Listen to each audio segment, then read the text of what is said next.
할렐루야. 우리 주님의 높으신 이름을 찬양합니다. 우리 옆에 계신 분에게 한 주간 평안하셨습니까? 뵙고 싶었습니다. 반갑습니다. 인사 나누시겠습니다.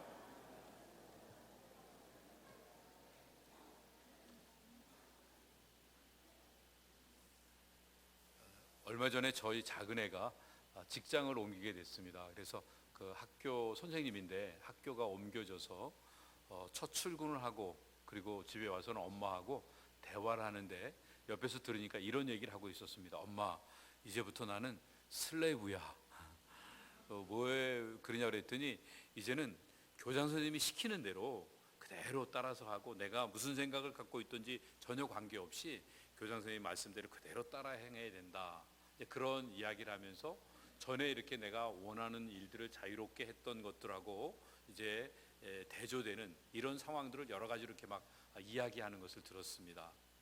예수님 당시에 이 슬레이브라고 하는 것, 노예라고 하는 것은 지금 생각하는 그런 저희 애가 얘기하는 그런 개념의 노예는 아닙니다. 왜냐하면 그 당시에는 인격적으로 전혀 존중을 받지 못해서 물건 취급을 받았고 자기 의사 표시를 할 수 있는 기회도 권한도 없었던 것입니다. 그런데 오늘날도 우리가 직장 생활을 하거나 혹은 또 여러 가지 많은 또 이 조직 사회 속에 살다가 보면 내가 원하는 대로 삶을 살지 못하고 무언가에 또 누군가에 끌려다니는 삶을 살 수밖에 없게 됩니다. 그런데 오늘 본문에 나와 있는 예수님께서 이 어리석은 부자에게 탐심을 물리치라고 할 때 이 탐심이라고 하는 것은 어쩌면 우리의 삶을 얽어매서 우리를 노예화시키는 이런 능력을 갖고 있습니다. 누군가가 탐심을 가지고 인생을 살면 자기도 모르는 사이에 자기가 원하는 일을 하는 것이 아니라 자기가 원치 않는 그 자리에서 욕심에 끌려다니는 삶을 살 수밖에 없게 됩니다. 나름대로 이성도 그리고 이 모든 상식도 주변의 도덕과 윤리도 지키며 살고 싶은 이런 의욕은 있는데 욕심에 끌려다니다가 보면 어느덧 그 기준을 놓쳐서 욕심에 계속적으로 함몰되다 보면 결국은 누군가에게 불편을 주고 피해를 주면서 그래서 이 사회 속에서 폐단을 만들어내는 안타까운 현상들이 곳곳에서 일어나게 되는 것을 보게 됩니다. 왜 이렇게 삶을 살게 되냐면 우리가 소유에 집착해 살 때 생명이 아름다울 것이라고 착각하고 있기 때문에 그렇습니다. 그러나 우리의 생명은 소유가 많고 적음으로 아름다워지는 것이 아닙니다. 우리가 소유가 적어도 얼마든지 아름다운 생명을 유지해 나갈 수 있다는 사실을 하나님의 말씀 안에서 깨닫는 일들이 필요합니다.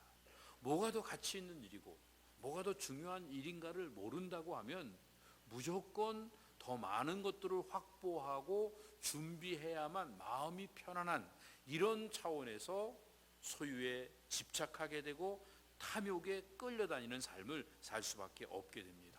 오늘 본문에 나오는 이 한 해 농사를 열심히 잘 지어서 소출을 풍성하게 거둔 이 부자가 마음속에 세운 계획은 창고를 늘리는 것이었습니다. 이 창고를 늘리는 게 뭐가 잘못됐습니까? 당연히 창고를 늘리는 것은 어떤 면에서 보면 우리 모두가 다 해야 될 일이라고 생각하는데 예수님은 그 부분에 문제를 지적을 하십니다. 하나님이 주신 그 복을 자기 자신에게만 가둬놓고 주변과 연결시키지 못하고 하나님께로부터 받은 것을 인지하지 못하고 살았기 때문에 문제가 되어서 결국은 그 물질이 자기를 가두게 되고 그 욕심 속에 노예가 되어버려서 탐심의 노예가 된 그 표본으로 이 어리석은 부자를 예수님께서 설명을 해 주셨던 것입니다. 오늘날도 많은 사람들이 이 어리석은 부자와 비슷하게 삶을 살면서도 아무런 죄의식조차 없이 인생을 살아가는 이런 안타까운 현상들을 보게 됩니다. 먹고 마시고 즐기고 이게 인생의 다라고 하면 우리는 그냥 살기 위해서 먹고 마시고 즐기는 이 정도에서 삶을 살다 보면 생명의 아름다움을 놓치게 되고 하나님이 주신 이 생명의 풍성한 복을 우리는 누릴 수 없게 되는 안타까운 자리에 전락하게 되는 것입니다. 그럼 어떻게 우리가 하나님이 주신 생명을 아름답게 즐기며 누리며 인생을 살아갈 수 있을까요? 그래서 하나님이 요구하시는 건 한 가지입니다. 재물과 하나님을 겸해서 섬기지 말고 하나님만 섬겨라. 우리가 생각할 때 신앙생활 하는 것도요, 꼭 고생해야 됩니까? 꼭 어렵게 살아야 됩니까? 꼭 우리가 이제 십자가의 길을 걸어가야 됩니까? 이제 십자가의 길을 걸어가면서도 하나님 주신 은혜와 축복을 누리며 살 수 있는데 물질도 섬기고 하나님도 섬기고 다 섬기면 얼마나 좋습니까? 이렇게 편안하게 접근할지 모르지만 하나님은 분명히 말씀하십니다. 물질을 섬기면 마음에 하나님을 둘 수 없고 하나님을 섬기면 물질을 초월해서 삶을 살아갈 수 있다는 것을 말씀하고 있는 것입니다. 물론 하나님을 섬기는 사람들에게 물질이 필요 없다는 얘기가 아닙니다. 그러나 물질이 섬김의 대상이 아니라 물질은 이용의 대상이 되는 겁니다.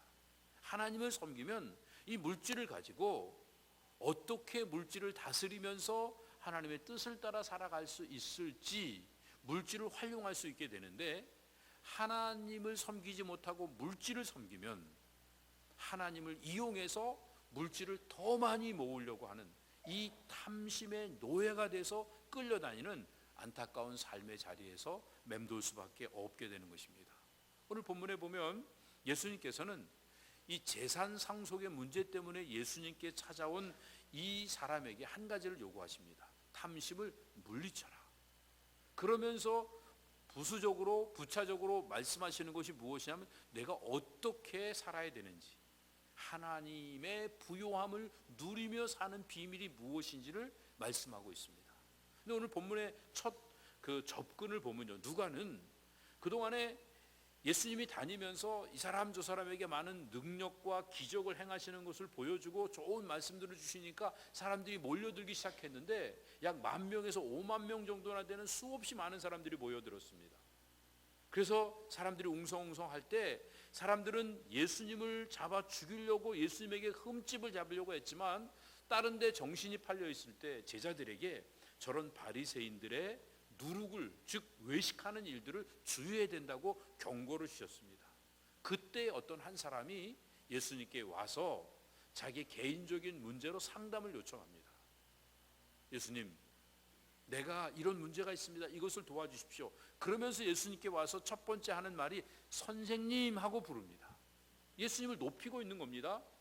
왜냐하면 예수님을 높여야만, 예수님의 그 권위가 높아져야만 자기가 원하는 일을 예수님께로부터 얻을 수 있기 때문에 그렇습니다. 그래서 이 한 사람은 자기의 유산 상속 문제를 예수님께 맡기기 위해서 예수님을 높이고, 그리고 자기 형에게 명령을 해달라고 부탁을 하고 있습니다. 이런 것을 보면 얼마나 간절히 이 재산 상속의 문제를 더 나은 방법으로 해결하기를 원하고 있었는지, 부모로부터 받는 유산을 조금이라도 더 가지려고 얼마나 안간힘을 쓰고 있었는지 그 면모를 엿볼 수 있게 되는 것입니다. 그런데 그 상황에서 예수님께서는 그 사람에게 뭐라고 부르시냐면, 이 사람아, 누가 나를 너희의 재판장이나 물건 나눈 자로 세웠느냐라고 질문하고 계십니다. 유산 상속 문제로 중재를 예수님께 요청할 때 그냥 따뜻하게 맞아주셔도 좋을 텐데 아주 책망하는 처로 안드로페라고 말씀하시면서 그 사람의 이 사람아 하면서 누가 나를 너희들의 재판장과 물건 나눈 자로 세웠느냐라고 물으시는 것은 그 사람만 책망하시는 게 아니라 수없이 모여든 다른 사람들에게도 경고의 말씀을 주시는 겁니다. 왜냐하면 다른 사람들도 지금 모여든 이유가 예수님을 로마의 압제로부터 해방시킬 구원자라고 생각해서 뭔가 예수님으로부터 정치적인 해방 운동이 일어나기를 열망하고 거기에 힘을 보태겠다고 모여든 사람들이기 때문에 누가 나를 이런 지위에서 이 정치적인 해방자로 세웠느냐라는 이 책망을 함께 주시는 거라고 볼 수가 있습니다. 왜 이 사람이 책망을 받느냐?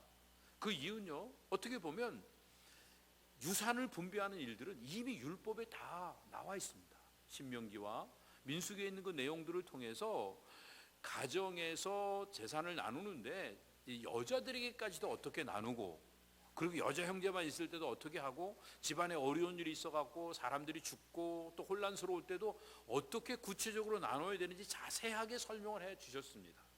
근데 그 율법을 따라 나누면 될 터인데 예수님께 왔다고 하는 그 모습은 바로 자기가 더 유리한 쪽으로 해석을 받고, 그리고 자기에게 더 많은 것들이 돌아오기를 열망하고 있었기 때문에 그랬던 것입니다. 그래서 그 욕심을 아시는 예수님께서는 이 사람아 라고 엄하게 부르시면서 지금 잘못하고 있다는 사실을 일깨워주고 계시는 것입니다. 그러면서 그 있는 그 사람들에게 분명히 경고를 하십니다. 삼가 모든 탐심을 물리치라. 사람의 생명이 그 소유에 넉넉한 데 있지 아니하니라. 예수님 하시는 말씀은 소유가 가치가 아니라는 겁니다. 우리는 더 많이 가져야 대접받고, 그리고 더 위로 올라가야 존중받는다고 생각을 하는데 생명은 그렇지 않습니다. 생명 자체는 얼마든지 존중받을 수 있고 얼마든지 아름답게 누릴 수 있기 때문에, 그래서 이 탐욕스러운 삶과 생명을 누리는 것과는 연결이 없다는 것을 알려주시기 위해서 이 말씀을 하고 계신 것입니다. 사람의 생명이 소유에 넉넉한 데 있지 않다. 그러니까 모든 탐심을 물리쳐라. 여기서 모든 탐심이라고 하는 것은요, 그냥 물질을 더 가지려고 하는 탐심만 말하는 게 아니라 우리의 정욕적인 모든 이 본성적 욕망을 다 말하고 있습니다. 왜 이것에 대한 모든 것들을 물리치라고 말씀하십니까? 이것이 바로 인생의 목표가 되면 위험하기 때문에 그렇습니다. 그래서 이 탐심에 대해서 두 가지로 경계를 하고 있는데요, 탐심이라는 단어 자체가 플레오넥시아스라고 하는 이 플레온이라는 단어와 에코라고 하는 단위, 즉 더 많이 더 많이 가지다, 이게 바로 이 탐욕인 것입니다. 그러니까 탐욕은요, 지금 있는 것도 충분한데 더 많이 가지려고 하는 욕망을 말합니다. 이 열망 자체가 계속 끓고 있는 것을 말합니다. 마치 소금물을 마시면 물을 마셨는데 더 목마릅니다. 그래서 더 많이 물을 마셔야 되는 이런 결과를 갖는 것처럼, 돈이 조금 있을 땐 몰랐는데 조금 모아놓으니까 더 욕심을 가지고 탐욕의 노예가 돼서 끌려다니고 있는 것입니다. 그래서 이 탐욕은요, 이런 일부분의 어떤 이야기를 하는 게 아니라 우리의 속에 있는 모든 욕망을 총털어서 탐심이라고 표현을 했던 것입니다. 이 탐심을 멀리해야 되는 이유가 소유만으로 영혼의 안식과 평안을 누릴 수 없기 때문에 그렇습니다. 그래서 예수님께서는요, 이 일을 좀 더 구체적으로 깨닫게 해주시기 위해서 비유를 설명하시는데 부자 비유를 말씀하십니다. 비유로 저에게 일러 가라사대 한 부자가 그 밭에 소출이 풍성하매, 이 부자라고 하는 그 말 자체는요, 물질이 많은 사람, 뭐가 풍부한 사람을 말하고 있습니다. 그런데 소출이 풍성하다는 걸 보면요, 이 소출이 풍성하다는 말은 농사를 잘 지었다, 잘 낳았다, 잘 길렀다, 경작했다, 이런 표현이거든요. 그러니까 농사를 잘 져서 소출이 많아진 걸 말해요. 이것으로 본다고 하면 이 부자는 나쁜 짓 해서 돈 번 게 아니에요. 열심히 노력해서 땀 흘려서 그 수확이 많아졌기 때문에 부자가 된 겁니다. 그러니까 이 사람의 부는 잘못됐다고 볼 수가 없는 겁니다. 분명히 부정한 방법이 아닐 거예요. 그런데도 불구하고 잘못된 것을 지적하시며 비유까지 들어서 말씀하시는 그 이유는 그 안에 탐심이 있기 때문에 그렇습니다. 그래서 17절에서 심중에 생각하여 가로되 내가 곡식 쌓아 둘 곳이 없으니 어찌할꼬, 그 심중에 마음속에 가득 차 있는 것을 말씀하고 있습니다. 이 말은 혼자 근심하고 있는 겁니다. 재산이 조금씩 많아져요. 작년에도 충분했는데 올해는 더 많아질 것 같아요. 근데 그것이 근심이 되고 있는 이유는요, 마음에 평안이 없는 겁니다. 평안이 없는 이유는 하나님과 연결된 게 없는 겁니다. 내가 주체가 돼서, 내가 주인이 돼서 내가 모든 것들을 지켜야 되니까 불안과 염려 속에서 재산을 들고 걱정을 하고 있는 이 모습을 보여주고 있습니다. 부자의 문제는 뭡니까? 돈이 늘어났는데 그 돈 되는 거 곡식을 쌓아둘 창고가 부족하다는 겁니다. 돈은 늘어나는데 어디다가 마땅히 투자할 때를 못 찾는다는 겁니다. 그럼 그게 뭐가 문제입니까? 이 부가 하나님께로부터 온 건데 하나님이 주신 것을 가지고 자기에게 한정시켜 놓고 있는 겁니다. 자기 속에 가둬놓고 있는 겁니다. 그 부자에게는 이웃도 없습니다. 가난한 자도 없습니다. 나그네도 없습니다. 아무도 없습니다. 그리고 이 물건들을, 이 곡식들을 어디다 더 많이 잘 챙겨놓고 더 오랫동안 편안하게 풍성하게 쓸 것인가에만 관심을 가졌던 것입니다. 여기 오늘 본문 속에 곡식 쌓아둘 할 때 쌓아둘이라는 단어는 쉰학소라고 하는 단어인데 이게 1인칭 미래형입니다. 그러니까 누가 쌓아두는 겁니까? 내가 쌓아두는 겁니다. 내가 주체가 돼서. 2인칭도 아닙니다. 너를 위해서, 가족들을 위해서 쌓아두는 것도 아닙니다. 3인칭이 돼서 이웃들을 위해서, 하나님을 위해서 쌓아두는 것도 아닙니다. 나 자신만을 위해서 쌓아두기 때문에 슈락소 1인칭 이 미래형으로 사용되었던 것들을 보게 됩니다. 얼마나 교만하고 어리석은 모습입니까? 그래서 18절에서 또 가로되 내가 이렇게 하리라. 내 곡간을 헐고 더 크게 짓고 내 모든 곡식과 물건을 거기 쌓아두려. 부자가 심중에 계속 하고 있는 말이에요. 그가 결론 낸 게 뭐예요? 곡간을 더 늘리겠다고 하는 거예요. 이 곡간이라는 말은 상점이라는 그 의미인데 아마 이분은 농사만 진 게 아니라 농사를 져갖고 그 농사진 물건을 남에게 이렇게 파는, 양도하는 이런 일까지 하지 않았나 싶어요. 그런데 이 사람이 갖고 있던 생각은 재산을 늘리는 거에만 관심을 갖고 있었습니다. 그러니까 현 창고는 만족할 수가 없습니다. 충분하지 않습니다. 더 늘려야 됩니다. 근데 이 곡간이라고 하는 단어가 아포테가스라고 하는 복수형입니다. 그러니까 이미 곡간이 있는 거예요. 근데 또 짓는 겁니다. 더 크게 짓는 겁니다. 이미 있는데 더 많이 더 크게 지으려고 하는 이 마음은 무엇 때문에 생긴 겁니까? 이게 다 내 거라는 생각에서 온 겁니다. 이게 맡겨진 거라고 하면, 유통이라고 하면 이걸 빨리빨리 나눌 생각을 하면 되지 않겠어요? 내가 유통업을 하고 있다고 생각하면 더 빨리 유통시키는 일들을 생각을 하면 될 터인데 내 거라고, 내 것이라고 생각하니까 쌓아둘 요량으로 창고 더 짓는 계획만 세울 수밖에 없었던 것입니다. 그래서 결국은 지금 있는 거 헐어버리고 새로 짓겠다고 하는 겁니다.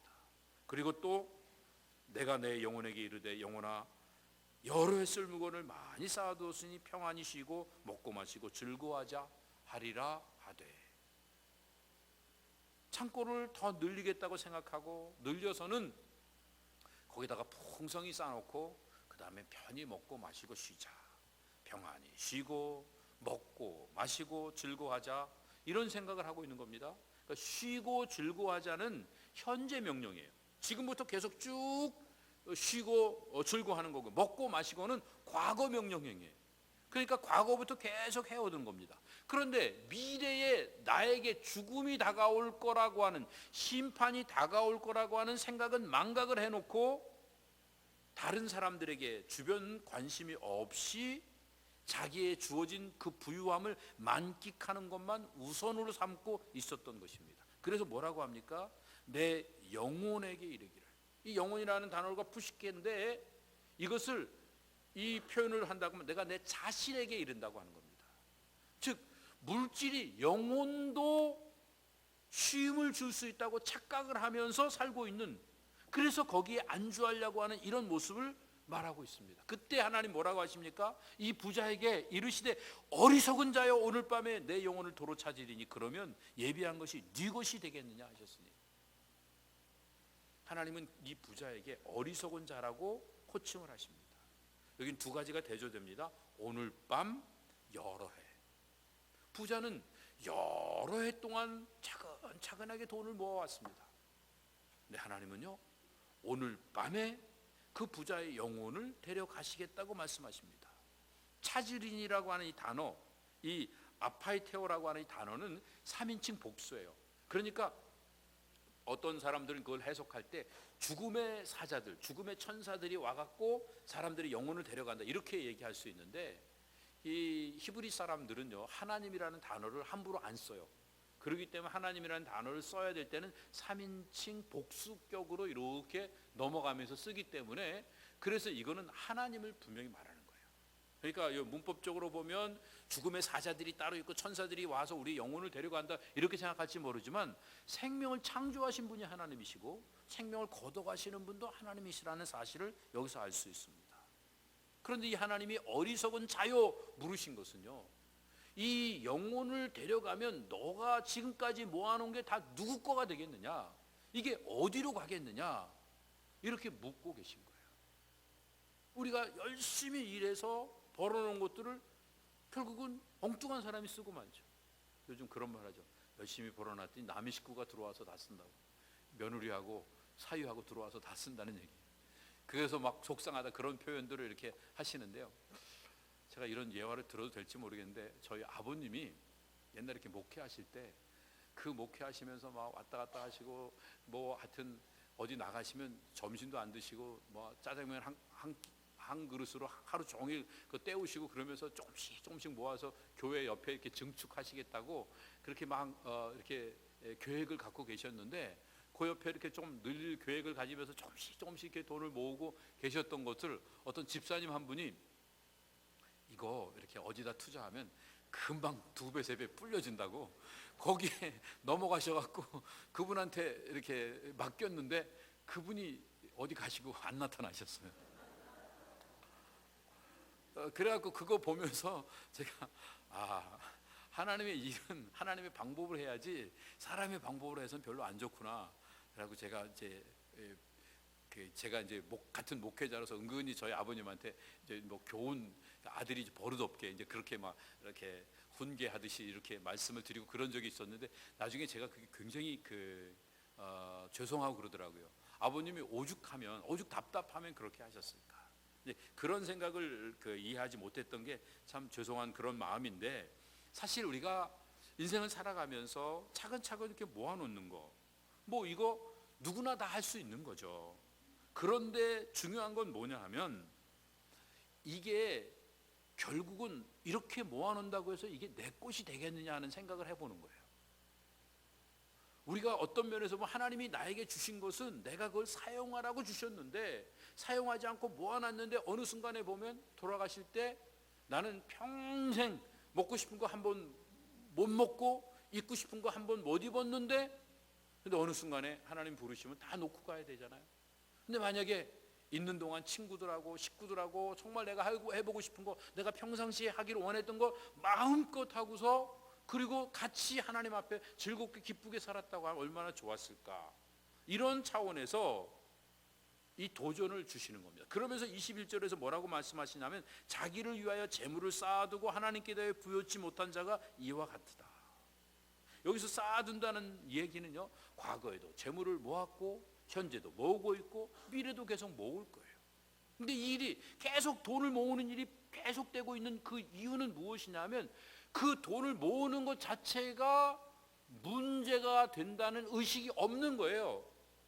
물론 그 자체는 문제가 아니에요. 그런데 계속 쌓아두고 모자라니까 창고를 늘리고, 또 쌓아두고 또 모자라니까 또 늘리고, 이렇게 살아가는 건 내가 지금 살아가는 방식의 잘못된 것을 깨닫지 못하고 뉘우치지 못하니까 계속 반복적으로 그렇게 살아가고 있는 것입니다. 그런데 마지막 예수님께서 표현하시는 것은 대조적으로 표현하시면, 자기를 위한 삶, 하나님을 위한 삶.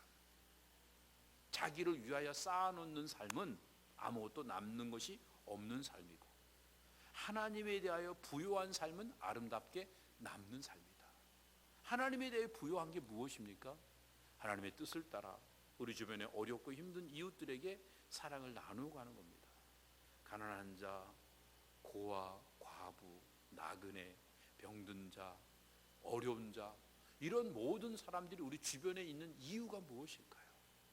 우리와 함께하기 위해서. 우리의 가진 것들이 많고 적고 관계없이 이것이 하나님께로부터 왔다고 하는 의식을 가지고 함께하기 위해서 이것을 주신 겁니다. 그래서 하나님께 부요하다고 하는 그 표현은 이 의식을 가지고 많은 것들을 가진 것이 아니라 주어진 것들을 가지고 나만을 위해 쓰지 않고 함께 나누며 삶을 살아가는 이런 사람이 하나님께 대하여 부요한 삶을 사는 것이다. 이렇게 성경에서 우리에게 교훈을 주고 있는 것입니다. 예수님은요, 어떤 경우든지 예수님에게 오는 사람을 거절치 않고 받아주십니다. 근데 오늘 본문에 나오고 있는 이 유산 상속에 대한 상담을 원하는 사람은 거절을 해버리셨습니다. 왜냐하면 그 근본이 탐심이었기 때문에 그렇습니다. 더 많이 가지려고, 누군가를 죽이고 끌어내리는 이런 일들을 하는 건 끝도 없는 전쟁입니다. 특별히 교회가 그런 모습을 갖지 않도록 주의해야 합니다. 누가 더 옳고 그른가를 분별해내는 게 중요한 것이 아니라 과연 우리는 탐심을 내려놓고 있는가를 점검하며 그 일들을 돌아보는 일들이 필요한 것입니다. 그래서 예수님께서는 그것을 거절하셨습니다. 형제끼리 분쟁의 원인은 돈입니다. 근데 그 돈도요, 자기가 번 돈이 아니라 공짜로 생긴 돈, 아버지로부터 받은 유산들을 조금이라도 더 많이 가지려고 하는 일 때문에 형제간에 분쟁이 생기는 경우가 얼마나 많이 있습니까? 이 탐심을 내려놓으면 마음의 평강이 생깁니다. 옛날에 우리 국민학교 교과서에 나왔던 이야기 아시죠? 그 형이 동생 생각해서 볕단 갖다가 더 이렇게 추수 안 한 그 곡식들, 이렇게 곡식단들 갖다가 더 갖다 놓으면, 또 동생은 또 형 식구 많으니까 거기다 또 더 갖다 놓고, 그래서 똑같이 밤새고 왔다 갔다 했는데 아무것도 이렇게 달라진 게 없이, 이제 그런 거 바보 같은 일 같지만 얼마나 행복한 가정의 모습입니까? 서로 더 배려하려고 하니까 기쁨도 있고 평강도 있고 우애 있게 잘 살아가는 그런 모습을 가질 수 있었습니다. 우리가 인생을 살아가다 하나님이 우리의 삶을 축복하실 때 갑자기 재산이 늘어날 수 있습니다. 삶의 영역이 넓어질 수 있습니다. 그럴 때 많은 것들을 가지면 더 많이 모아놓고 싶습니다. 이건 당연한 처사입니다. 잘못된 것도 아니라고 볼 수 있습니다. 그러나 중요한 것은 이것이 누구에게서 왔느냐 하는 것입니다. 하나님께로부터 왔기에 먼저 하나님께 감사할 수 있어야 됩니다. 하나님이 맡겨주신 것이기에 내 원함보다 하나님의 뜻을 먼저 살피는 일들이 필요한 것입니다. 그렇기 때문에 이 재물을 땅에 쌓으려고 하지 않고 하늘에 쌓는 일들이 필요한 것입니다. 아무리 많이 준비해 놓고 여러 해 동안 아주 치밀하게 준비를 해놔도 하나님이 우리의 생명 걷어가시면 아무 소용없습니다. 아무짝에도 쓸모가 없는 것입니다. 우리는 시간과 물질과 재능을 맡은 청직입니다. 아무리 많은 걸 수중에 가졌어도 내 것이 아닙니다. 맡겨진 것입니다. 내 원함대로 써서는 안 됩니다. 주님이 맡겨주셨기 때문에 주님의 원함대로 사용할 수 있어야 됩니다. 우리 사도 바울의 말을 기억할 필요가 있습니다. 내게 있는 모든 것들 중에 하나님께로부터 받지 않은 것이 어디 있느냐. 우리는 곰곰이 생각해 보면 볼수록 하나님이 다 주셨다고 하는 고백을 드릴 수밖에 없게 됩니다. 그런데 여전히 우리는 살아가면서 내 거라고 자꾸 주장을 하려고 합니다.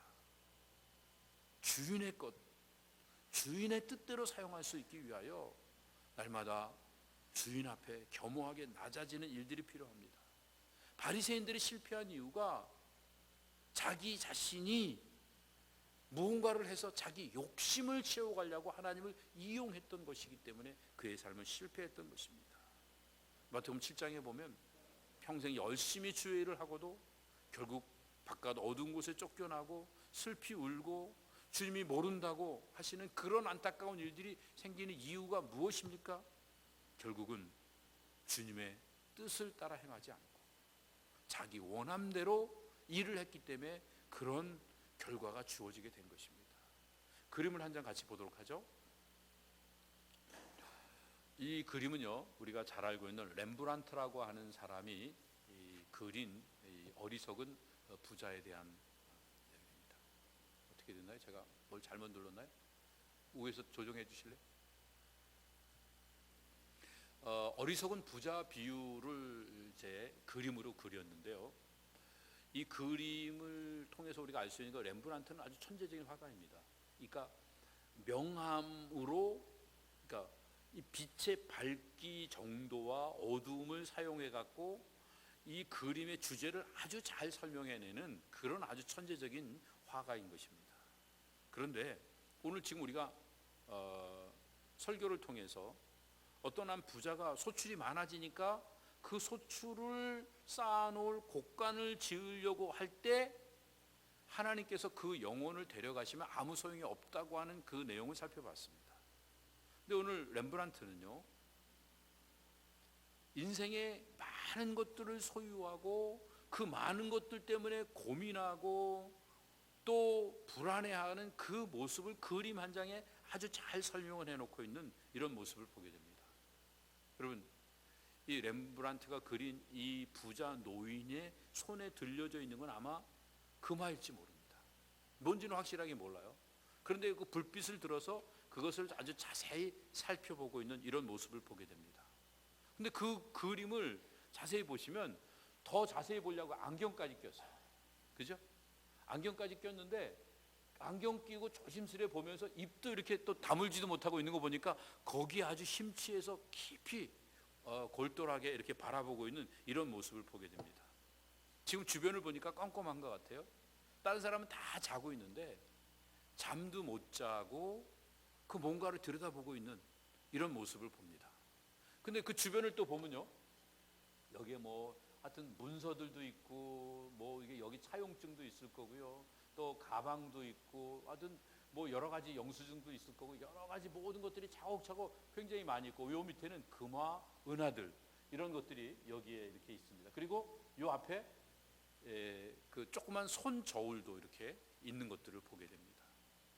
그런데 이 사람이 이렇게 많은 것들을 충분하게 갖고 있는 데다가 이 사람이 입고 있는 옷을 보세요.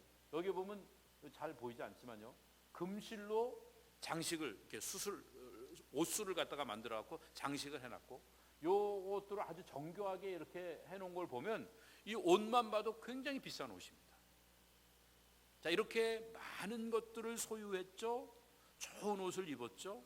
이 정도면 충분하다 생각할 터인데도 여전히 불안해하고 있는 이 모습을 보게 됩니다.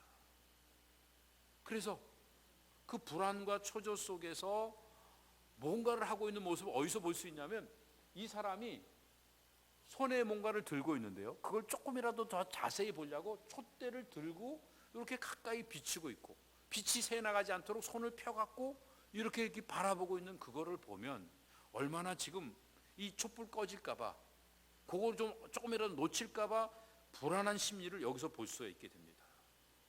이 여기에 저울이 내려져 있는 걸 보면 무슨 일하고 있는 건 아닌 것 같아요.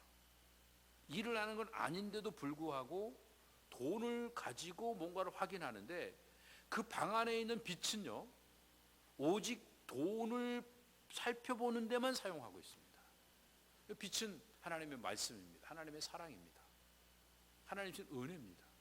우리가 인생을 살아가면서 그 하나님이신 은혜를 오직 돈 버는 데만 쓰고 있어요. 돈 모으는 데만 쓰고 있는 거예요. 그 재산을 축적해 나가는 데만 몰두하고 있는 이 모습을 여기서 표현해 주고 있는 것입니다. 그런데 이 촛불이 유일하게 그 방안을 밝혀주는데 그 동전을 든 손 때문에 빛이 가려서 다른 데는 보이지 않아요. 이 노인의 초췌한 모습과 동전만 보이는 거예요. 동전은 아예 우리한테는 보이지도 않죠. 모든 건 다 캄캄하게 이렇게 보여주는 겁니다.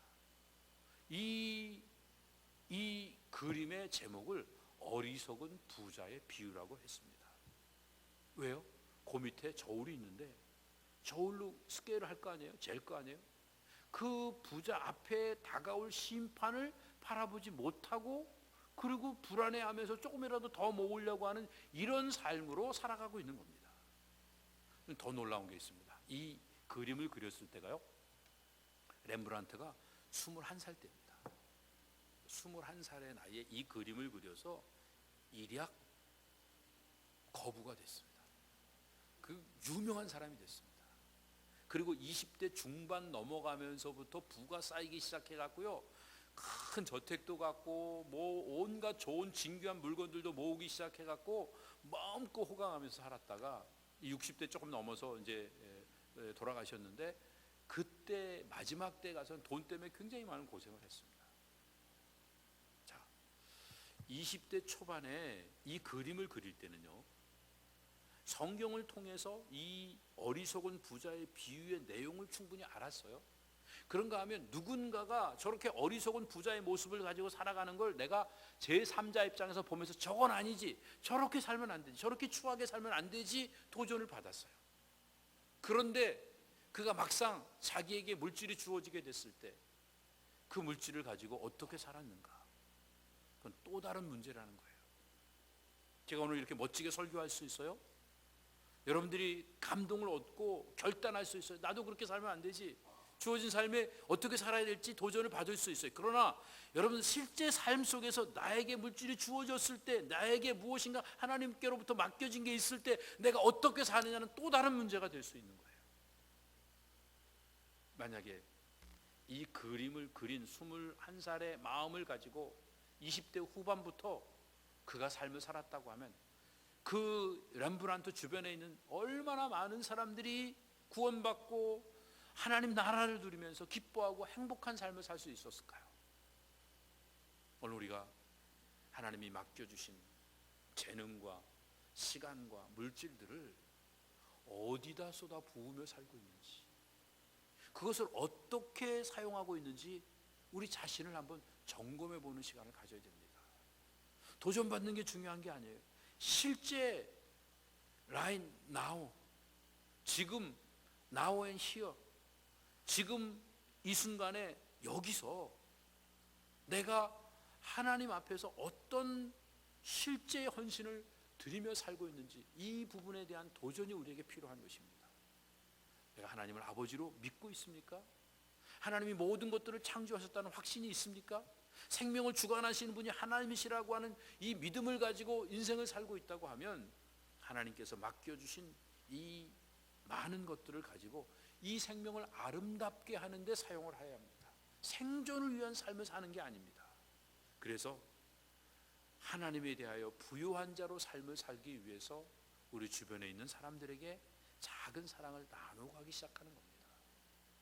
어렵고 힘들어서 고통 가운데 있는 사람들이 나의 작은 사랑과 돌봄을 통해서 위로받고 소망 가운데 새 힘을 얻을 수 있다고 하면 우리는 정말 부요한 자로서, 하나님에 대하여 부요한 자로서 이 땅에 생명을 아름답게 꽃피우는 삶을 살고 있는 것입니다. 그런데 주어진 삶을 내 미래만을 위해서 좀 더 즐기고 좀 더 오랫동안 내가 누리기 위하여서 더 많은 것들을 내 손에 움켜쥐려고 이렇게 생각하며 더 많은 창고를 짓기 위해서 우리의 주어진 모든 에너지를 낭비하며 살고 있다고 하면 결국은 우리가 하나님이 우리의 영혼을 불러가실 때 아무것도 누리지도 못하고 또 영원한 천국에서도 아무런 상급도 받지 못한다는 사실을 오늘 말씀을 통해서 도전받을 수 있습니다.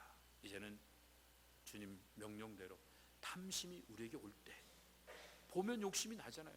이것을 말씀으로 물리치는 겁니다. 그리고 이 땅에 쌓아놓지 않고 하늘나라에 쌓기 위하여 내 원함대로가 아니라 하나님의 뜻대로 우리의 삶을 기쁨으로 들여가면서 하늘에 보화를 쌓고 하나님 나라를 이 땅에 건설해 나가는 복된 베다니 성도들 다 되시기를 예수님의 이름으로 축복합니다. 주님 감사합니다. 주신 말씀 붙잡고 두렵고 떨림으로 믿음으로 살기를 원해서 주의 도우심을 간구합니다. 오늘 우리가 도전받는 것도 중요한 것이 아니고 우리가 결심하는 것도 중요한 것이 아니고, 그리고 우리가 어떤 사람들에게 어떤 평판을 받는 것도 중요한 것이 아니라 구체적으로 나는 어디다 보물을 쌓으며 살고 있는지 내 삶의 자리에서 하나님의 말씀을 따라 점검하는 은혜의 시간들을 갖는 것이 중요하다는 사실을 깨닫고 두렵고 떨림으로 주님의 도우심을 구합니다.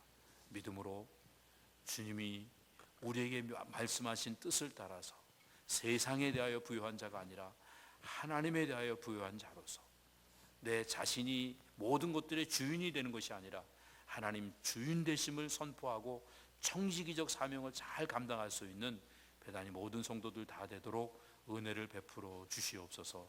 감사하며 예수님의 이름으로 기도드립니다. 아멘. 함께 자리에 일어나셔서 찬양 올려드립니다.